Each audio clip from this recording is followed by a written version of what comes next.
Hi, I'm Lili Korbuly-Johnson, here to share with you some tips that I've learned from studying the past 2 years as a life coach and enjoying my life leadership business. Notice how much stress people have when dealing with others, and let's face it, a lot of success, most of success is determined by how well you relate to others. I gotta admit, when I go out in public in the past, I've thought a lot of times, wow, what do they think about me?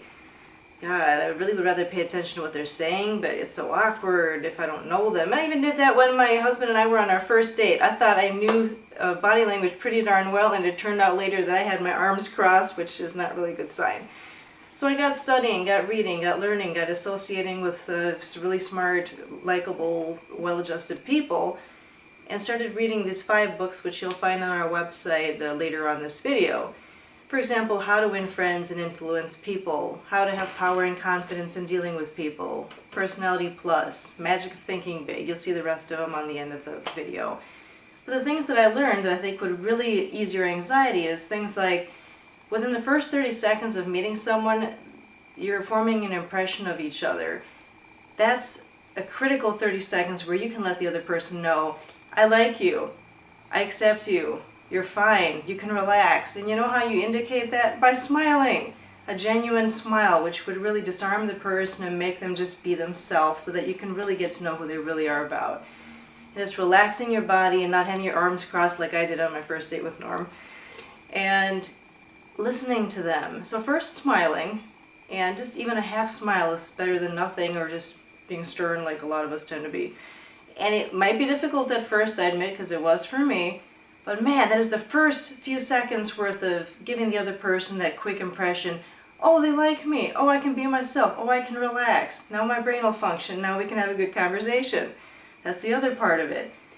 You know how you stumble and you wonder, what am I going to say? What are we going to talk about? Are they going to think I'm interesting? You know who are the best conversationalists tend to be? I've learned, it's interesting, the ones who listen the best, not the ones who talk the most. So just start asking questions about them, genuine, interested questions in them. What do you do for a living? I'm an artist. Oh, so how'd you get started with that? And then using these not just for decoration, but for really listening. They will be in love with you for the fact that you remembered what they said, for showing interest in them, because not many people do that, okay? I'm working on it too. So genuine questions on what they do, and then remembering the answer, or maybe taking notes later when you go back in your car, and that's a huge sales tip, by the way. Also complimenting them, giving them a genuine compliment. Everyone wants to feel important. It's one of the biggest human needs, is to feel important.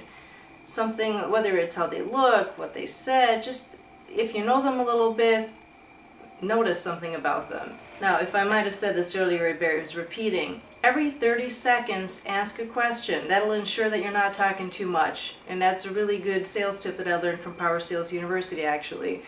That instead of gushing on about yourself every 30 seconds, which is about the attention span of most people, ask them a question. Ask them open-ended questions, meaning something that is more than a yes and no answer.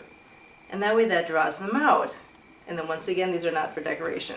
Another thing about body language that I learned from Jason Evans, thank you Jason Evans, of Power Sales University, was that even if, let's say, you're in conversation and you do cross your arms because it's comfortable, by looking at the person's face you can determine whether they're closed or if they're just relaxed. Because their face will show you if I'm bringing you in, or, oh my God, what were you talking about? Now the last tip for tonight is, you might want to even note how they take in information, how they process it, how they understand by what mode they speak in, or think in rather. For example, audio, kinesthetic, or visual. Do they process information more through their ears by listening, audio? Do they experience life more by touching it, feeling it, like kinesthetic? Visual, do they see things in order to understand them? And you can translate that into the words you use when chatting with them. For example, I feel it's not in my best interest to do XYZ, versus, I see this as a problem, or, I hear your point. So if you infuse those kind of words into your conversation, you can also get a better rapport with them because you are reaching them at their register instead of yours. So listen to the words they use. It takes some practice, and I'm still working on it, but it's amazing when it works because the level of rapport goes deeper, you get to know them better, you can help each other more and be more successful in life. Thank you. So I hope this has helped reduce your stress level, just knowing that you're going to kick butt when you go out from now on, in whether it's looking for that special someone, whether it's acing that interview, whether it's a sales call, whether it's with your spouse, with anybody. To relax, give back something to them, make them feel important, and to read those top 5 books, which are listed at the end of this video.